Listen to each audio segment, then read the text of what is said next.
भारतीय घटनेने जे काय अधिकार दिलेले आहेत किंवा जे वेगळे कायद्याच्या गुन्ह्यांच्या बाबतीतले जे वेगवेगळे कायदे आहेत या कायद्यांनी त्या गुन्ह्याचं स्वरूप बघून त्याच्या शिक्षेची तरतूद केलेली आहे।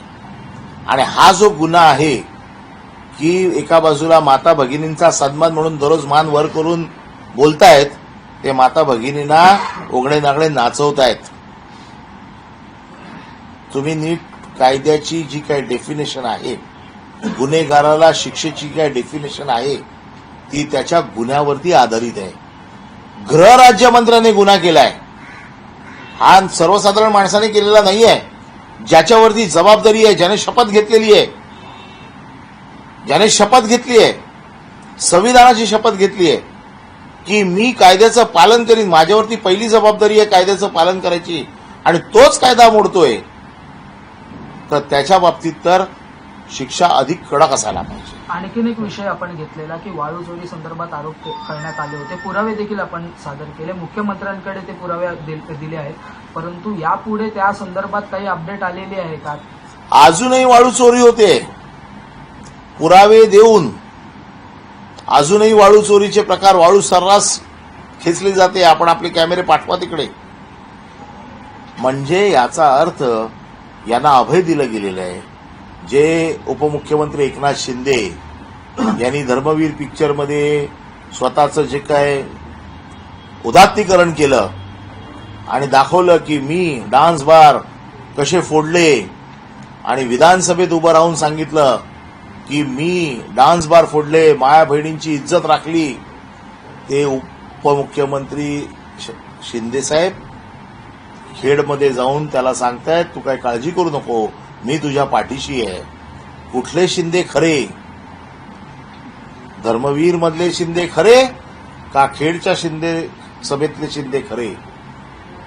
हे महाराष्ट्राच्या जनतेने आता ओळखलेलं आहे। सर, आपण जर बघितलं धनंजय मुंडे आता मंत्रिमंडळासाठी लॉबिंग सुरू झाले, दोनदा मुख्यमंत्र्यांनी त्यांनी भेट घेतली।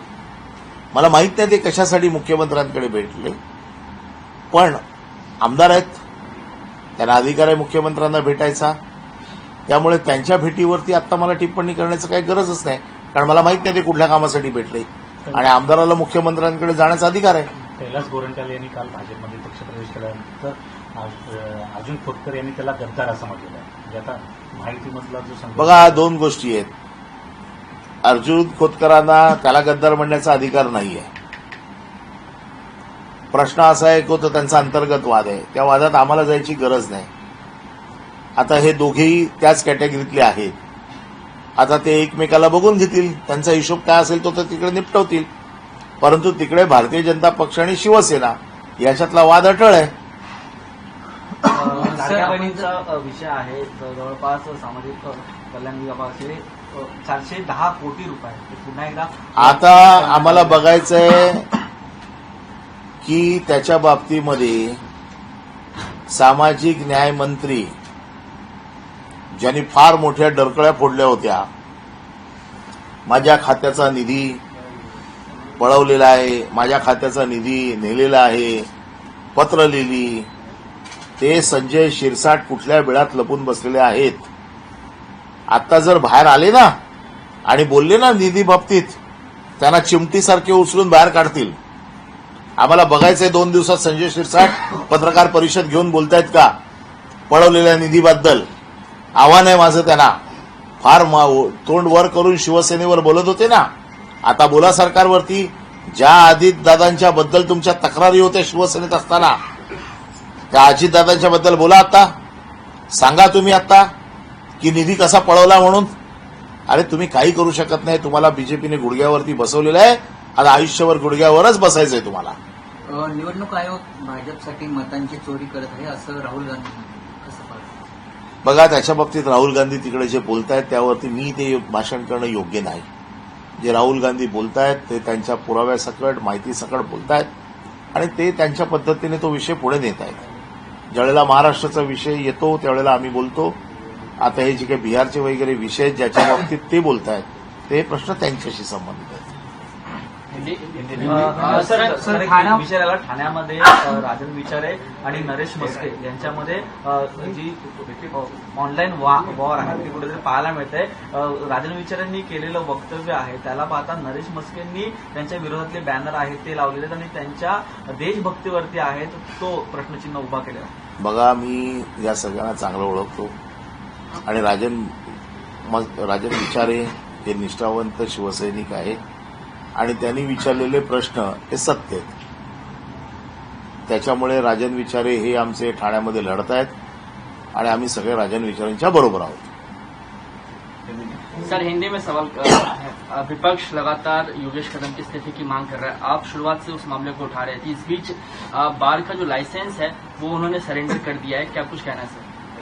देखो, बार का लाइसेंस सरेंडर करने से ये मामला शांत नहीं हो सकता है. क्योंकि बार का लाइसेंस सरेंडर क्यों किया? क्योंकि ऑर्केस्ट्रा का अगर लाइसेंस होगा तो उसमें डांस बार चलाने की परमिशन किसने दी नहीं थी. तो चोरी का माल जो पकड़ा गया है वो रिटर्न करने से चोर छूटता नहीं है, उसकी सजा होती है. आज उन्होंने लाइसेंस रिटर्न करने से वो इस मामले से बचेंगे नहीं, क्योंकि उन्होंने महाराष्ट्र के मंत्री बनने के समय एक शपथ ली है कि इस महाराष्ट्र के कायदा सुव्यवस्था को संभालने की जिम्मेदारी मेरी है और उसका भंग उन्होंने ही किया हुआ है. आज योगेश कदम महाराष्ट्र के गृह राज्य मंत्री है,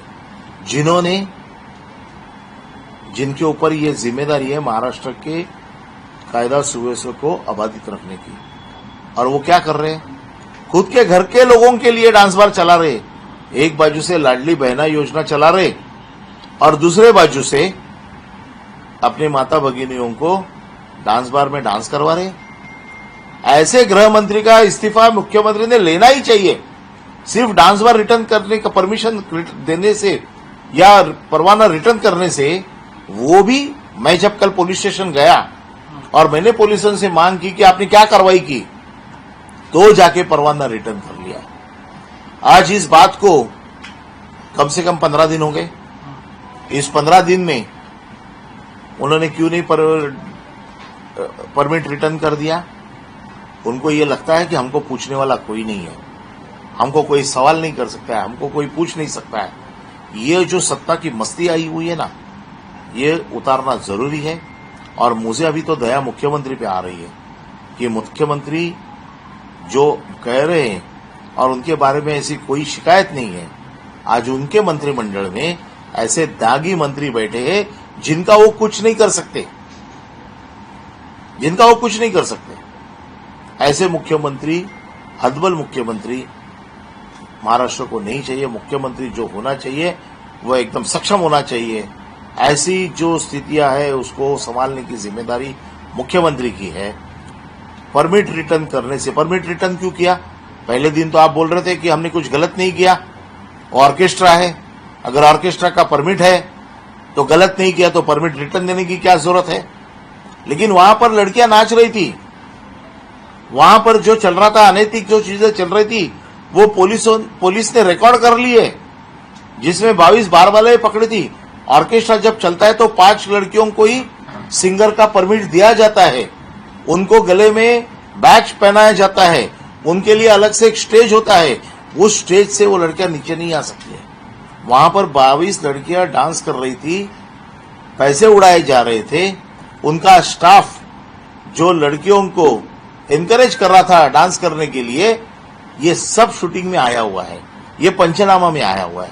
और ये एक बार नहीं हुआ है, ये लगातार ये चौथी रेड है उनके ऊपर. 2023 में उनके ऊपर 3 रेड हो चुकी है. और हैबिचुअल ऑफेंडर जिसको कहते हैं, बार बार जो करता है अपराध, उसको हैबिचुअल ऑफेंडर कहते हैं. और उसके लिए कानून में एक सजा है. तो ये सजा सिर्फ परमिट देने से कम नहीं होगी. मुख्यमंत्री ने इनका रेजिग्नेशन लेना ही चाहिए. माणिकराव कोकाटे पर जो कथित तौर पे कार्रवाई हुई है, क्या आप उससे संतुष्ट हैं? विभाग बदलना ही केवल एकमात्र उपाय है या कैबिनेट से बाहर का रास्ता दिखाना चाहिए था? उनको, हमने तो सभी दागी मंत्रियों को कैबिनेट से बाहर रास्ता दिखाने की मांग की है. माणिकराव कोकाटे रमी खेलते हुए पकड़े गए, वो भी विधान परिषद में जहां पर ये लोकशाही का सर्वोच्च मंदिर है, कल आप मंदिर में जाके जुआ खेलते बैठोगे तो वो मंजूर नहीं है महाराष्ट्र की जनता को। ये विधान परिषद में रमी खेल रहे थे तो उनको सिर्फ उनका पोर्टफोलियो बदलने से उनकी छुटका नहीं हो सकती। सर इनको क्रीड़ा मंत्री बनाया गया है। जैसे अभी पूछा कि क्रीड़ा मंत्री एक आदर्श क्रीड़ा मंत्री होता है जिसको देख के बच्चे क्रीड़ा क्षेत्र में प्रभावित होते हैं और कुछ अच्छा परफॉर्मेंस बताते हैं। इनको देख के क्या बच्चे रमी सीखेंगे? इनको देख के क्या महाराष्ट्र के रमी वीर तैयार होंगे?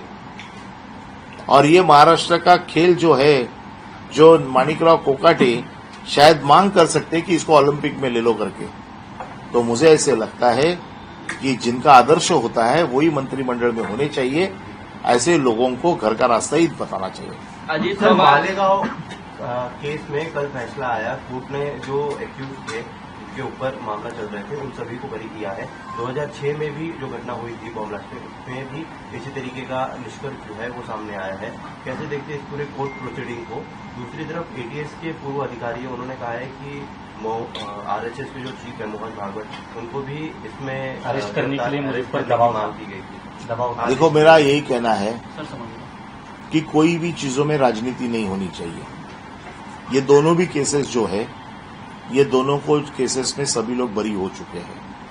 तो ये केसेस को चलाने की जिम्मेदारी, आरोपी को सजा देने की जिम्मेदारी ये गवर्नमेंट पे और पुलिस पे होती है कि उसको ठीक ढंग से उसकी जांच हो जाए, ठीक ढंग से उसकी चार्जशीट बने, ठीक ढंग से उसके जो एविडेंस है वो कोर्ट में प्रोड्यूस करे, ठीक ढंग से उसको आर्ग्यूमेंट करके कन्विक्शन दिलाए।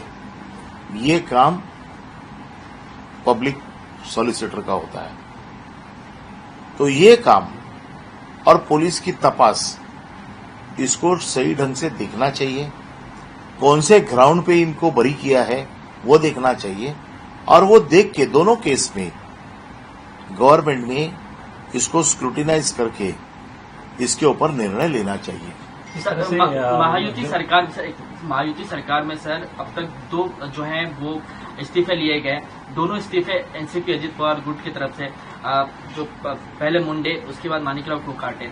तो ऐसे में क्या अब एकनाथ शिंदे पर दबाव बढ़ रहा है क्योंकि उनके जो मंत्री हैं उनके वजह से भी मुख्यमंत्री की जो इमेज है वो धूमिल हो रही है? क्या हो गया, सफेद पूरा शर्ट डाल के मुख्यमंत्री बीच में बैठे हैं और बाजू में 2 जो बैठे हैं उनके ऊपर कीचड़ उछाला गया है। अब वो एक दूसरे का कीचड़ बता रहे हैं कि उनके पहले रेजिग्नेशन ले लो, इनके पहले रेजिग्नेशन ले लो। मतलब गुनाह तो सभी ने किया हुआ है। मुख्यमंत्री डर रहे हैं कि अगर मैंने कार्रवाई की तो शायद कल मेरा, ये लोग ने अगर समर्थन निकाल के लिया तो मेरा क्या होगा, ये शायद डर उनके मन में होगा। और उन्होंने ही उनको पनाह दी थी। उनको मालूम थे ये सब लोग कैसे हैं।